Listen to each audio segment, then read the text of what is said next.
guys, it's me Austin, and today I'm going to be doing a beginner's guide on a competition.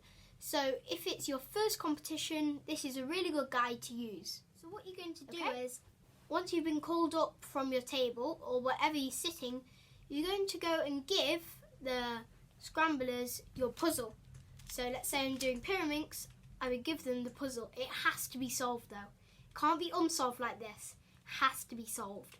Otherwise the scramblers would have to solve it, and that would just sort of waste time. So once you've given the scramblers your puzzle, you go and sit down on some chairs or benches. You will wait there for a few seconds. So it's always good to have a spare cube in your hands if you feel like you want to fidget. And once you've done that, a runner will come up to you and he will say your name, and then he will address you to a seat. And if you're wondering, Horseman here is my judge. Okay, so he will lead you to a seat and then you'll start your solve. So you have a 15-second inspection. I wouldn't advise to do it for 15 seconds because you might get a DNF, which a DNF stands for is did not finish. So the puzzle will always be covered up with something. Like, I don't really have a cube cover, so I'm literally just going to use, sorry George, I'm just going to use a headphones cover because I don't have one. I'm just going to, so the runner will address you to a spot with the cube in a box. You can't see that. So, and then once you've nodded your head, the judge will lift the cube cover so you can see it. So once you've lifted it up now, as you can see, I've done here, I have a 15-second inspection.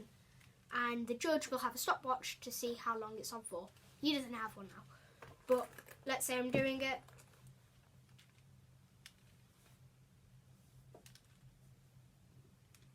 Okay. Then once I put the cube down, or puzzle, and then I will put my hands onto the timer. Make sure it's always been resetted, so you don't get a DNF. When it turns green, you lift your hands, and if you want to stop, just put it down. Okay, so I'm just going to stop myself right now.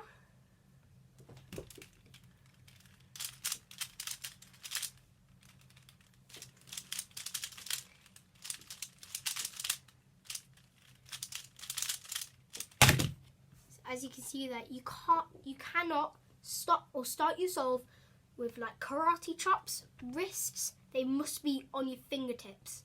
Okay. If you get a +1 or +2, that's if it's 2 moves away, that's a +2. But if it's a +1, that's 1 second added on. If it's +2, 2 seconds added on. So once you've done that, the judge will then get a pen and then write down your time on a piece of paper.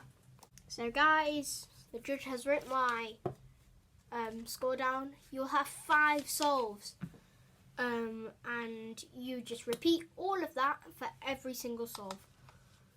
And once you've done that, you're done. You've sort of completed a round. You can also enter for other things, like other competitions around your area, but to go into a competition you will need a WCA account. If you don't have one, you just have to make one. It's free, and basically what's going to happen is once you've done 5 of these, they will find the average, and then that will go onto the website. And if it's your first time, you can get a PB for every solve you get because it's your first time doing it. So guys, that is about it for the video today, and I will see you in the next one. So bye.